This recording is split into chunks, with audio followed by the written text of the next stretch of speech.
રાવમાં ઉર્ફે લાલાના કોન્ટેક્ટમાં આવી, એટલે એ ટાઈમે મને આવી બધી મતલબ નથી ખબર કે એ વ્યક્તિ આવો હશે, શું કરશે શું નતો કરતો, પણ 2 મહિનામાં એનો રૂપ છે એ બધો સામે આવવા દીધો અને 2 મહિનાની અંદર જ એને મને બતાવી દીધું.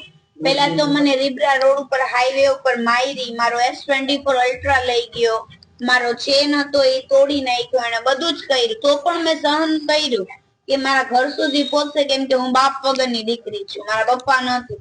મારા મમ્મી એકલું કેટલું સહન કરે, તો બી હું સહન કરતી જ આવતી હતી.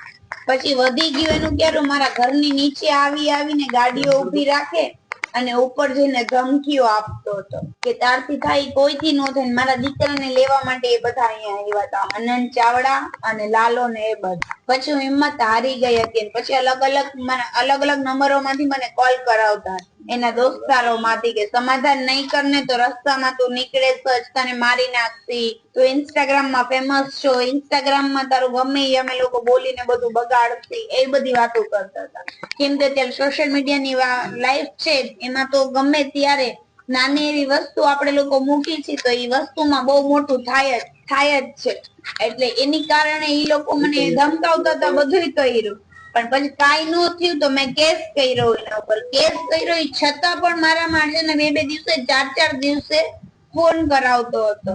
તો મેં તો કઈ વાંધો નહીં, હું કેસ પાછો લઈ લઉં છું. મારો 24 અલ્ટ્રા મોબાઈલ એની પાસે છે, જે મોબાઈલ એને રીબડા પાસે તોડી નાખ્યો હતો. તો મેં એને એમ કીધું કે મને મારો ફોન આપી દે, કે તું મને મારો ફોન આપી દે તો બસ છે. તો મને કે ના, હવે મારે તને ફોન નથી આપવો, અને જેમ મેં તોફાની રાધાને મારી ને એમ હું તને બી મારી. હા, મારા ઉપર બી હાથ ચાલાકી કરેલી હતી. એની મને નથી ખબર, પણ મારા ખુદ ઉપર હાથ ચાલાકી કરેલી હતી. હાલતા ચાલતા હાલતી ચાલુ ગાડી એ મને મારી છે. પછી રીબડા પાસે પેટ્રોલ પંપ છે ને, પેટ્રોલ પંપ ની બાજુમાં ખાલી જગ્યા છે, ત્યાં મને પેટમાં લતું મારેલી છે, બધી જગ્યાએ મારેલી. કદાચ મને અહીંયા નિશાન બી છે મારા હાથ ઉપર, એને મને મારેલી છે ને.